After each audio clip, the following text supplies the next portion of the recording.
নমস্কার বন্ধুরা, তো আশা করি সকলে অনেকটা ভালো হচ্ছে। তো আমি অনেকটা ভালো হচ্ছি। বড়দের প্রণাম জানাই, ছোটদের অনেক অনেক ভালোবাসা জানাই। আজকে তোমাদের সাথে আবারও একটা নতুন ভিডিও নিয়ে চলে এসলাম। তো দেখতে পাচ্ছ একা একা বাজার চলে গিয়েছি। বাজার থেকে দেখো অনেকগুলো শাকসবজি নিয়ে চলে এসেছি। আর আজকে না এতটা খুশি লাগছে কি বলবো, আজকে বাড়িতে নতুন অতিথি চলে আসতেছে। তো তার জন্য দেখো বাজার করে নিয়ে এসলাম। আর এখানে কিন্তু ডাঁটা শাক নিয়ে এসেছি। তো এটা আমাদের গ্রামে কি বলে জানো, এটাকে ডাঙা শাক বলে।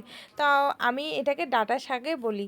তো এই ডাঁটা শাকের শাকগুলো আমি বেছে নিচ্ছি আর ডাঁটাগুলোকে আলাদা করে রেখে দিচ্ছি, কারণ এই শাকগুলো না অন্য শাকের সাথে ভাজা করে খাওয়া যাবে। তো এইদিকে দেখো দোকানদারকে বলেছি আমার পেটি মাছ করে দিতে, কিন্তু পেটি মাছ করে দেয়নি, আমাকে চাকা চাকা করে বড় বড় করে কেটে দিয়েছে। আমার দেখে না এতটা খারাপ লাগছে আর কি বলবো। এই এত বড় বড় মাছ ভাজা না খুবই অসুবিধা হয়ে যায়। আর সেটাই নিয়ে আমরা দুইজনে গল্প করতেছি। আর আজকে আমার সত্যি বাজার করে না এতটা খারাপ লাগছে কি বলবো। আমি তো আমাকে বলছে তুমি বাজার করো না, তার জন্য তোমার এরকম অবস্থা হয়েছে। আজকে দেখো মাছ আমি নিয়েছি ঠিকই, কিন্তু মাছ কাটা দেখে আমার খুব খারাপ লেগেছে। আর এইদিকে দেখো অনেকগুলো শাক নিয়ে এসেছি। তো কলমি শাক নিয়ে এসেছি, ডাঁটা শাক নিয়ে এসেছি।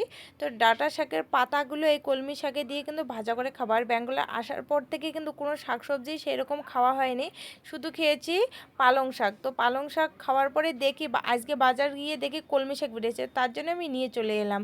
আর এই শাকটা না খাওয়া আমার খুব ভালো লাগে। আর এইদিকে দেখো সন্ধ্যা হয়ে গেছে, তো আত্মীয় চলে এসেছে। আর এইদিকে মাছ ভাজা করার জন্য আমি নুন হলুদ মেখে নিচ্ছি। আর কড়াইতে তেল গরম অনেকটা হয়ে গেছে, এখন এক এক করে মাছগুলো দিয়ে দেবো। তো আত্মীয়কে সেরকম করে দেখাচ্ছে না, ক্যামেরার সামনে আসতে লজ্জা পাচ্ছে। তো ভিডিওটা কীরকম হলো?